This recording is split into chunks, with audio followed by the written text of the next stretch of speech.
And I have your badge number and the name of your supervisor. Excuse me. So, your badge number. I'm entitled. I need backed up at pre-check lane 3.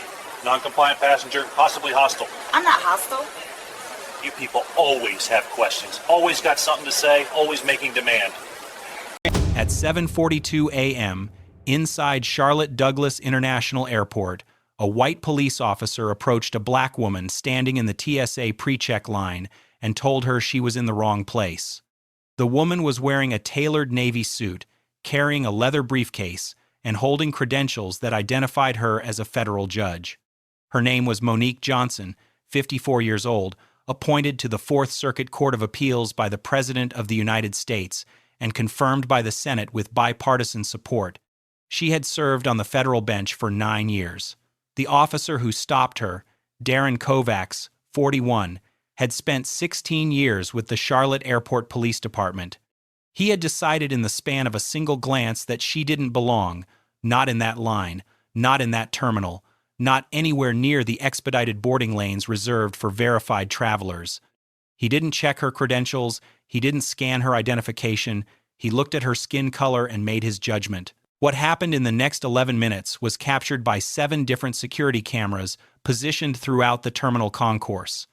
Every word, every shove, every moment of escalation that would later be played in a federal courtroom, broadcast across national news, and viewed more than 50 million times online.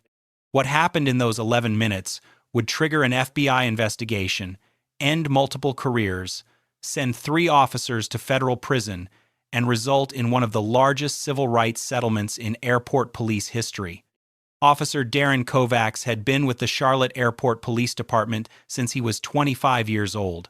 In that time, he had accumulated 31 formal complaints from travelers. 28 of those complaints involved black passengers. He had been accused of racial profiling, excessive force, unlawful detention, and verbal abuse more times than most officers receive complaints in an entire career. Not once had he faced a disciplinary hearing. Not once had he been suspended. Not once had any supervisor sat him down and told him his behavior was unacceptable. Instead, he had been promoted twice. Among his colleagues, Kovacs had earned a nickname. They called him the Gatekeeper. It wasn't a compliment from those who understood what it meant. He had made a habit of stationing himself near pre-check and priority boarding lanes, targeting black travelers for additional screening and questioning. He seemed to take personal satisfaction in making them prove they belonged.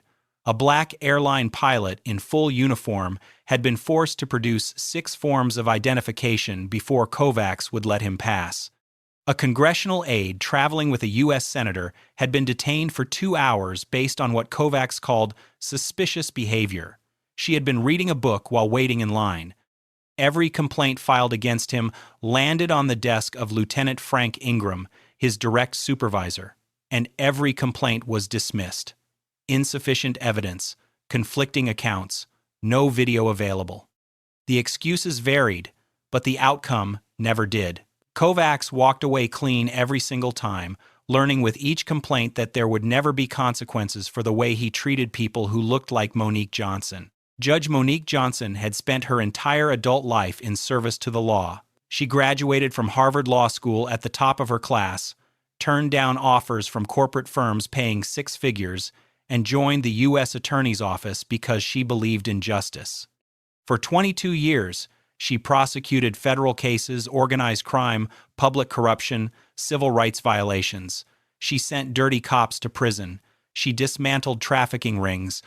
She stood in front of juries and spoke for victims who had no other voice. When the president nominated her to the Fourth Circuit Court of Appeals, the Senate confirmed her 94-6. Republicans praised her fairness. Democrats praised her record. Legal scholars called her one of the most qualified judicial appointments in a generation. From the bench, she had issued landmark rulings on voting rights, police accountability, and equal protection under the law. Her opinions were cited in law school classrooms across the country. That morning, she was traveling to Washington, D.C. for an emergency hearing at the Supreme Court. A case involving federal sentencing guidelines required her presence, and she had booked the earliest flight out of Charlotte to make the 10 a.m. session. In her briefcase, she carried her federal judicial identification, her State Department travel clearance, and documentation granting her diplomatic courtesies at all U.S. ports of entry. She had credentials that could get her into secure facilities most Americans didn't know existed. She had chosen to travel without her usual security detail. It was a simple domestic flight, a routine trip she had made dozens of times before. She never imagined she would need protection inside an American airport. Kovacs stepped directly into Judge Johnson's path as she approached the pre-check entrance. His stance was wide, his hand resting on his belt, his expression already hostile. "Ma'am, this line is for verified travelers only," he said, loud enough for others to hear. "Regular screening is over there." Judge Johnson stopped. She had dealt with men like this before in courtrooms, in depositions, in federal facilities where defendants thought intimidation would work on her. It never did. She reached into her briefcase calmly and produced her credentials. "I'm a federal judge," she said, holding out her judicial identification and pre-check documentation. "These are my credentials." Kovacs barely glanced at them. He didn't take the ID. He didn't scan the barcode. He didn't examine the holographic seal or the photograph that clearly matched the woman standing before him. He looked at her face, then back at the credentials, and shook his head. "These are probably fake," he said. "You're going to need additional screening." Behind her, white travelers passed through the line without a second glance. A businessman in a rumpled suit. A woman with 2 children pulling roller bags. An elderly couple moving slowly toward the scanners. None of them were stopped. None of them were questioned. Kovacs' partner, Officer Neil Stanton, 29, stood a few feet away watching the interaction. He said nothing, did nothing. The security cameras recorded everything, including the fact that Kovacs never once scanned or verified her credentials before deciding she didn't belong. Kovacs pointed toward a roped-off area beside the security checkpoint. "Step out of line," he said. "Now." Judge Johnson complied. She stepped to the side without argument, without raising her voice, without giving him any reason to escalate. But before moving further, she asked a simple question. "May I have your badge number and the name of your supervisor?" Kovacs' expression darkened. He reached for his radio. "I need backup at pre-check lane 3. I've got a non-compliant passenger." Judge Johnson's voice remained steady. "I'm not being non-compliant. I'm asking for your identification, as is my right." Kovacs ignored her. He stepped closer, crowding her space, and pointed at the wall beside the screening area. "Hands on the wall. You're getting a pat-down." "On what grounds?" she asked. That was when he grabbed her. His hand closed around her upper arm with force that would leave bruises visible for weeks. He yanked her toward the wall and shoved her forward. Her briefcase slipped from her grip and hit the floor, clasps popping open, legal documents scattering across the tile. Travelers nearby gasped. Several pulled out phones and began recording. Kovacs leaned in close, his voice loud enough for the cameras to capture every word. "You people always think you're above the law." Judge Johnson turned her head slightly, her cheek pressed near the wall, her voice calm despite the grip on her arm. "Officer, I am the law. I'm a federal judge on the 4th Circuit Court of Appeals." Kovacs laughed. The sound was cruel, dismissive, dripping with contempt.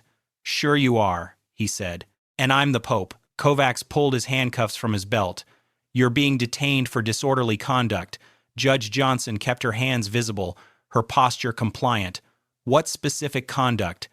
"I've followed every instruction. I haven't raised my voice. I haven't resisted." Kovacs didn't answer with words. He grabbed her right wrist and wrenched it behind her back with a violent twist. The motion was fast, brutal, and completely unnecessary. Judge Johnson cried out as her shoulder joint separated partially from its socket. The pain shot through her arm and into her chest. Before she could speak, Kovacs slammed her forward onto the metal screening table. Her face struck the surface hard.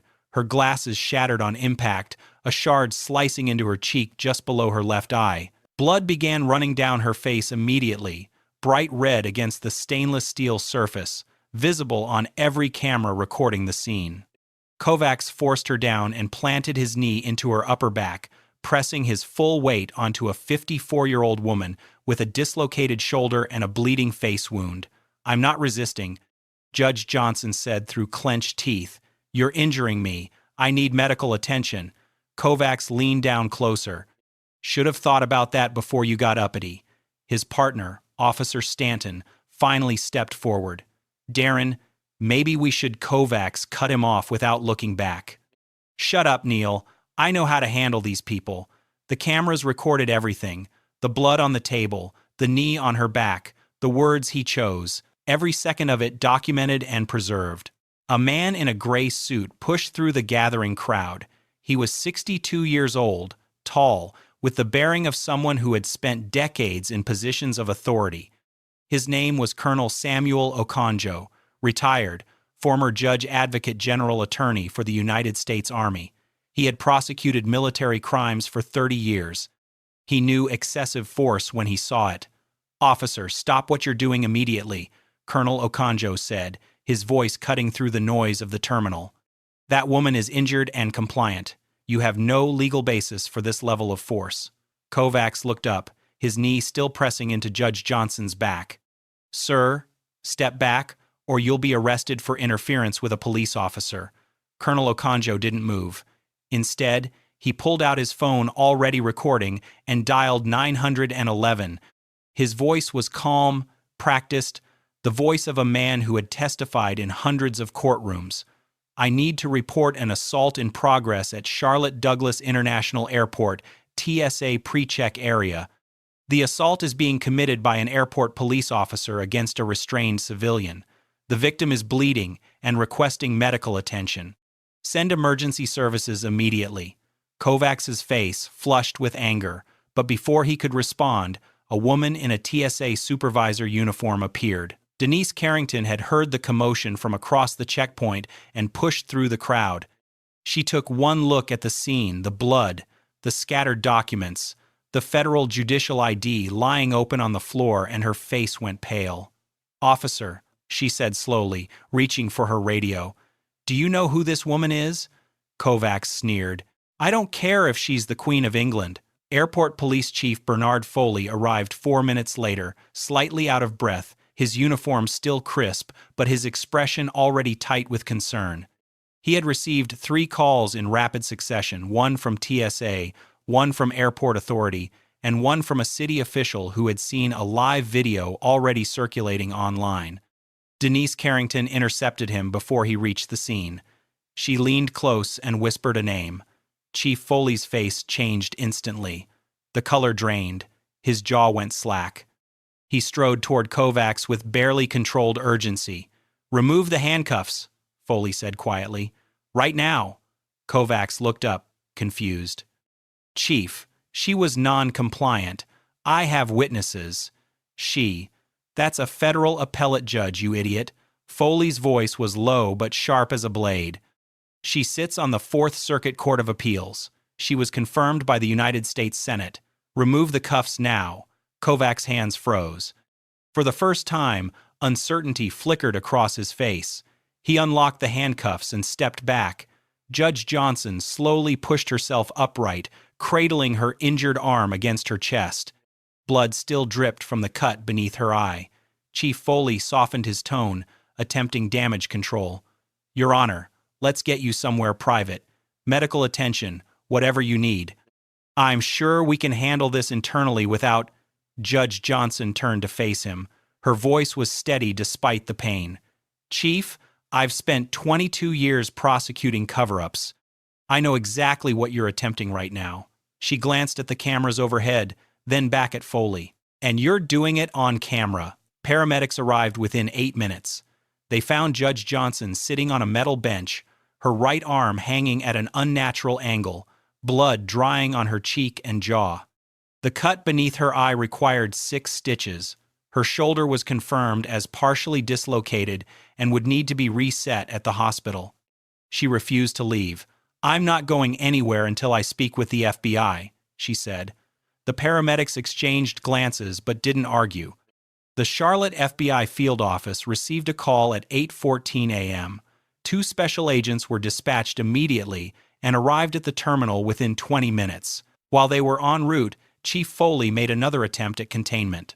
He approached Colonel Okonjo and the other witnesses who had recorded the incident on their phones. "We're going to need to collect those devices as part of our investigation," Foley said. Colonel Okonjo didn't blink. "Confiscating witness recordings without a warrant is a federal offense, Chief. I'd advise you to step back." Foley retreated. From the back of the ambulance, Judge Johnson made a single phone call to the Chief Justice's office in Washington. She explained briefly what had happened. The emergency hearing she was scheduled to attend would have to be delayed. By 9 a.m., news alerts began appearing on phones across the country. Federal judge assaulted at Charlotte Airport. Appellate court judge bloodied by police. Kovacs was placed on administrative leave that morning. But witnesses later reported seeing him in the airport police break room less than an hour later, laughing with fellow officers. His initial incident report, filed at 10:47 a.m., claimed that Judge Johnson had become combative and refused lawful orders. The FBI subpoenaed Charlotte Douglas International Airport's security footage before noon. What they received was comprehensive and devastating. 7 different cameras had captured the incident from multiple angles. The footage showed Judge Johnson standing calmly in the pre-check line. It showed Kovacs approaching her unprompted.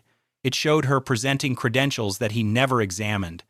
It showed her complying with every instruction, stepping out of line without protest, keeping her hands visible at all times. It showed Kovacs grabbing her arm, slamming her against the wall, throwing her onto the screening table, and driving his knee into her back while she bled onto the metal surface. The audio was equally damning. Every word Kovacs had spoken was captured with perfect clarity. "You people always think you're above the law. Should have thought about that before you got uppity. I know how to handle these people." His incident report was contradicted on every single point. Witness phone videos had already begun circulating online. Within 48 hours, the footage had been viewed more than 47 million times across multiple platforms. Comments sections filled with outrage. News networks played the clips on loop.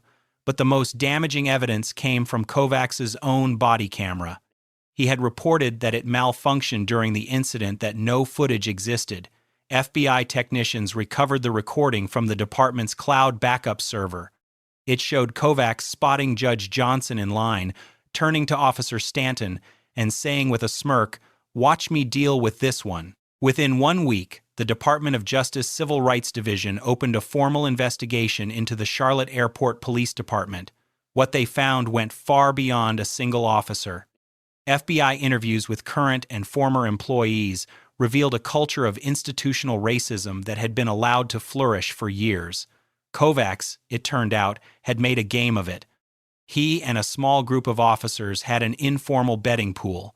They wagered on how many minority travelers each of them could redirect away from pre-check lanes during a single shift. The officer with the highest count at the end of the week collected the pot. Investigators recovered emails from Lieutenant Frank Ingram's department account showing that he was not only aware of the betting pool, he had participated in it, he had placed bets, he had collected winnings. He had laughed at jokes about which officers were leading the league. The 31 complaints previously filed against Kovacs were pulled from the archives and re-examined. This time, investigators actually contacted the complainants. 19 former victims came forward publicly.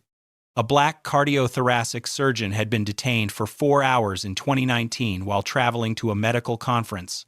A black woman married to a Fortune 500 CEO had been taken to a private room and strip-searched based on what Kovacs called reasonable suspicion. A black Olympic athlete had missed his flight to a qualifying event after Kovacs selected him for random additional screening. Internal Affairs had dismissed every single complaint without conducting substantive investigations. The entire airport police command structure, from sergeants to the chief himself, was implicated in a systemic cover-up that had protected Kovacs for 16 years. A federal grand jury convened 6 weeks after the assault. The indictments came down on a Thursday morning. Officer Darren Kovacs was charged with assault under color of law pursuant to 18 U.S.C. Section 242, conspiracy to deprive civil rights, filing false federal reports, and obstruction of justice. If convicted on all counts, he faced up to 20 years in federal prison. Lieutenant Frank Ingram was indicted as a co-conspirator. The charges against him included conspiracy to deprive civil rights, obstruction of justice, and failure to intervene in the commission of a federal crime. He had known what Kovacs was doing for years. He had protected him. He had participated in the betting pool that treated racial profiling as sport. Chief Bernard Foley was indicted separately for obstruction of justice and attempted cover-up. His actions at the scene, attempting to confiscate witness phones, offering to handle this internally, pressuring Judge Johnson not to escalate, were all captured on camera and constituted clear evidence of criminal intent. Officer Neil Stanton was granted immunity in exchange for his full cooperation and testimony. He sat before investigators and described what everyone in the department had known for years. "We all knew what Kovacs did," Stanton said. "We were told to look the other way. Anyone who complained got bad assignments, overnight shifts, paperwork duty, so nobody complained." State charges followed. Kovacs was additionally charged with assault causing bodily injury and official oppression. He was denied bail after prosecutors presented evidence that he had attempted to contact and intimidate witnesses through intermediaries.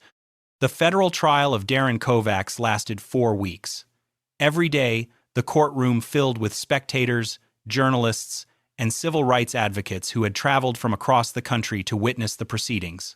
The prosecution's case was methodical and devastating.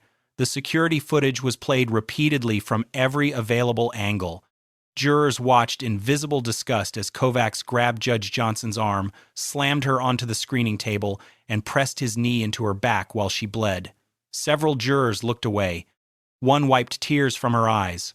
Kovacs took the stand in his own defense. His attorney had advised against it, but Kovacs insisted. He told the jury he was just following training and that Judge Johnson had presented a suspicious profile that warranted additional screening. The cross-examination destroyed him. Prosecutors produced the department's official training materials, which explicitly prohibited the level of force Kovacs had used. They showed his text messages to fellow officers jokes about going on airport safari and celebrating when he caught another one.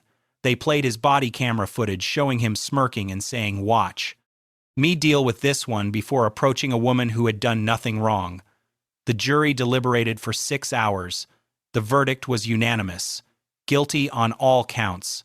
Kovacs was sentenced to 8 years in federal prison and received a lifetime ban from law enforcement in any capacity. Lieutenant Frank Ingram received 4 years, his cooperation during the investigation considered as a mitigating factor.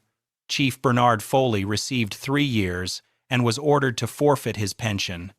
Officer Neil Stanton received probation, was terminated from the force, and was required to testify in all subsequent civil proceedings. 3 months after the criminal convictions, Judge Monique Johnson filed a federal civil rights lawsuit. The defendants named in the complaint included Darren Kovacs, Frank Ingram, Bernard Foley, the City of Charlotte, and the Charlotte Airport Authority.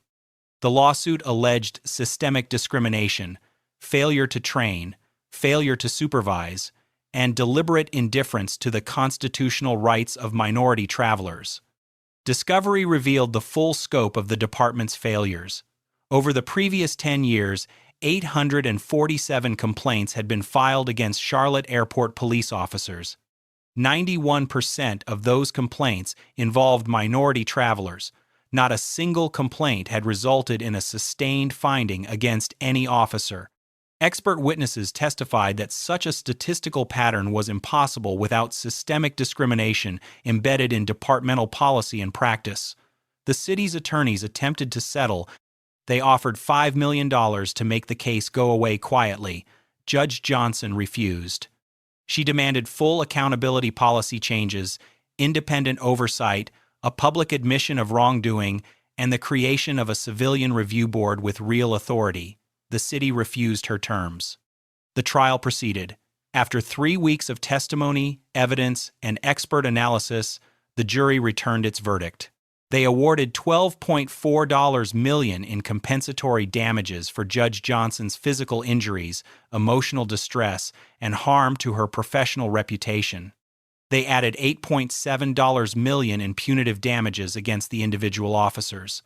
The total $21.1 million was the largest civil rights verdict against an airport police department in American history. In the months that followed, 19 other victims filed their own lawsuits. Their settlements totaled an additional $14 million. Judge Monique Johnson returned to the bench 3 months after the assault. Her shoulder had healed, though she would carry a faint scar beneath her left eye for the rest of her life. Her first case back was a civil rights matter involving police misconduct, a fact that did not escape the notice of legal observers watching her courtroom. She used a significant portion of her settlement funds to establish the Johnson Justice Initiative, a nonprofit organization providing free legal representation to victims of discrimination who could not afford attorneys. Within its first year, the initiative took on more than 200 cases nationwide. The Charlotte Airport Police Department was disbanded entirely. The city rebuilt the force from the ground up with new leadership, new hiring standards, and new accountability structures. Mandatory bias training became required for all officers. A civilian oversight board was created with the power to investigate complaints independently. Every allegation of misconduct would now be reviewed by an outside body with no ties to the department. A federal consent decree required 10 years of Department of Justice monitoring to ensure compliance. Darren Kovacs served his sentence at a federal correctional facility in West Virginia. He never apologized. He filed 3 appeals, all of which were denied. In a prison interview conducted 2 years into his sentence, he showed no remorse. "I was doing my job," he said. "She should have just complied." Judge Johnson responded in an interview of her own. "I did comply," she said. "I complied with every request while being assaulted." Compliance isn't the issue. The issue is that some officers see black skin and see a threat, regardless of credentials, accomplishments, or behavior. My robe didn't protect me. My credentials didn't protect me. The only thing that protected me was that camera. 2 years after the incident, Judge Johnson walked through Charlotte Douglas International Airport on her way to another hearing in Washington. Her head was high. Her stride was steady. TSA agents nodded respectfully as she passed. Officer Darren Kovacs thought he could assault a black woman and face no consequences. He forgot that the cameras were watching. He forgot that truth has a way of surfacing. And he forgot that sometimes the person you target has spent her entire career ensuring that justice prevails even when it's delayed. Now, watching footage like this, it can really stick with you, right? Some of these clips stay in your head, especially late at night when you're trying to fall asleep. And speaking of sleep, if you're someone who lies awake at 2 or 3 a.m., mind racing, unable to shut off, I know how frustrating that is. You're exhausted, but your brain just won't stop. And the worst part? The less you sleep, the worse it gets. Your energy crashes, your mood suffers, everything feels harder than it should. I struggled with this for years. Tried melatonin, white noise, warm milk, nothing worked long term. Then I found something called the 30-Day Uninterrupted Sleep Reset. It's a science-based program, no pills, no medication, that actually retrains your brain to sleep through the night, 7 to 8 hours, uninterrupted. Over 30 days, it rewires your sleep system. And once you're done, you keep the results, there's a maintenance plan, so you don't slip back. Look, if you've tried everything and nothing sticks, this is different. Check the link in the description. Seriously, try it. And I'll catch you in the next story.